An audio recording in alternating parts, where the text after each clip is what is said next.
Well, good morning, or I should say Happy New Year to all our members of the Devon and Cornwall Record Society and anyone else. This is our first of our podcasts for 2023. And this morning, I'm very happy to say we've got Gloria Dixon with us, who's going to talk about her new book, For the Love of Trees. Just want to say, Gloria, tell us a bit about it, because it's an unusual book. It certainly is, Todd.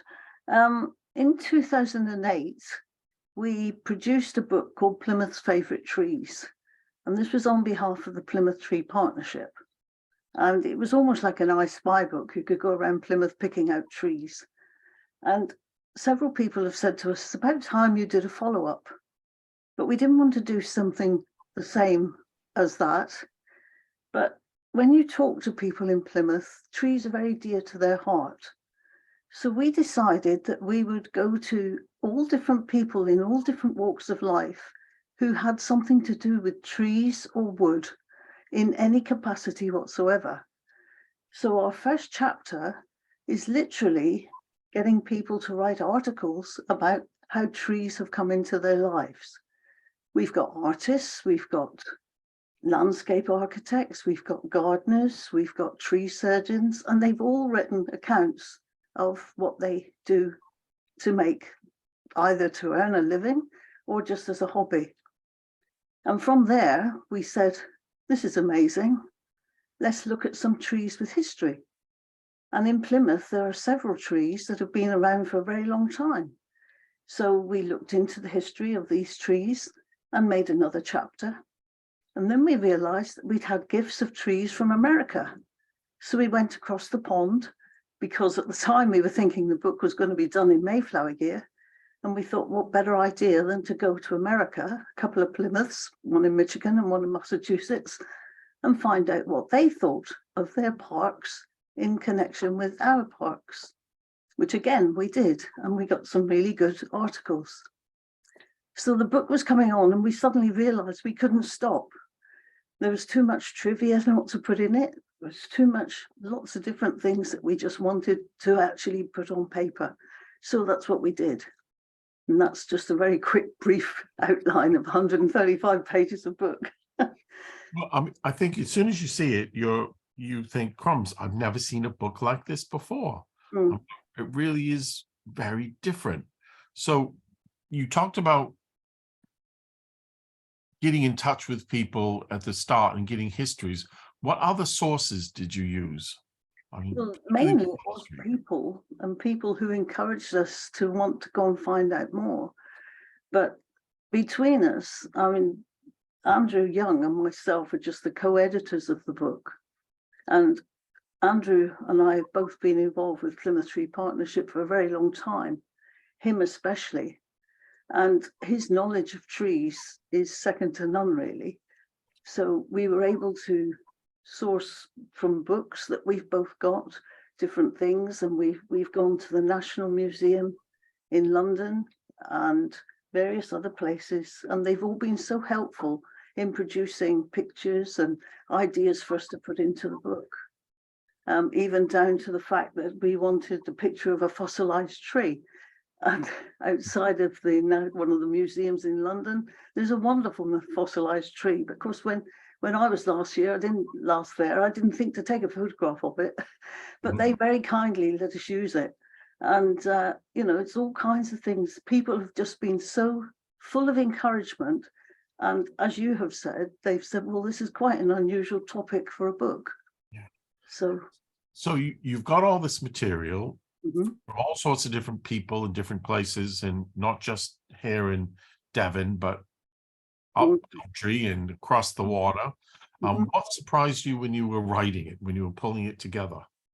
I think the thing that surprised us most, and which led us to the title, because at the time we had no idea what we were going to call it, literally how people really do love trees. And it's part of nearly everybody's lives. And in a way, it just jumped out at us, for the love of trees. It has to be. It's almost a love poem or a love story of trees, this book. It is in a way, yes, very much so. In fact, there are a couple of poems in the book. There's an artist lady who in fact has done a lot of the takahon. Now, most people don't really know what takahon is. It's a Japanese art form. I don't know whether you can see that, probably not. Almost. And it's done with rice paper and ink, and it's almost like a brass rubbing. And she has this beech tree outside of her house, and she calls it Grandmother Beech. And a lady who lives up the country somewhere had written a poem about this tree. And in fact, she was really keen. We put that poem in the book.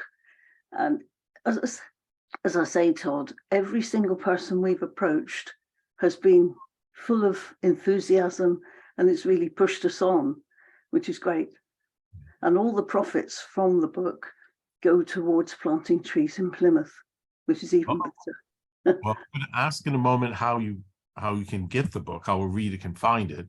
But what struck me with this, as soon as I saw it, I thought, well, there's no reason why places across Devon and into Cornwall where our members are interested shouldn't do the same thing. I mean, exactly. Yeah. We're hoping it opens up other places to do exactly that, because until you really look, you don't see. Well, I hope people will be inspired, and if you're in Penzance or Braunton or East Devon somewhere, I would hope this is the sort of thing people say, oh, we could do that, even if we do it online. I think really it's an extraordinary project, and you should be congratulated on producing what's a very interesting book. But how does a reader find it? Well, currently we're going around to different bookshops. You must realize that we've only had it out since December. We already have got a small stock in bookshops in Ivybridge, Tavistock, Saltash. Waterstones are very interested, but with Christmas they haven't got round to actually sorting it out yet, but we're hoping that by the middle of January they will be able to stock it for us.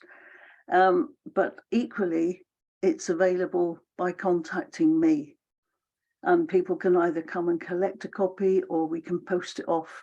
There is no problem whatsoever. I'm happy to give my email address if that's what's required.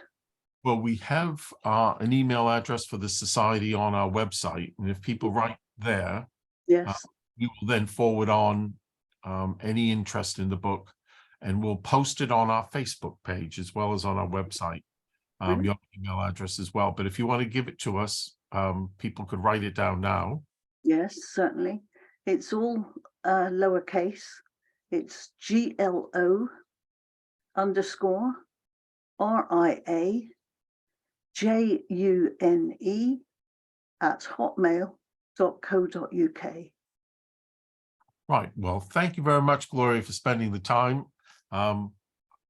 This little series is great because we're hearing about things which I think normally, if you're in North Devon or you're in the far west of Cornwall, you won't catch up with what's going on in Plymouth and vice versa. So thank you very much, because I'm sure our members will be delighted with it. Thank you for giving us our time. Thank you very much, Todd. It's been a pleasure.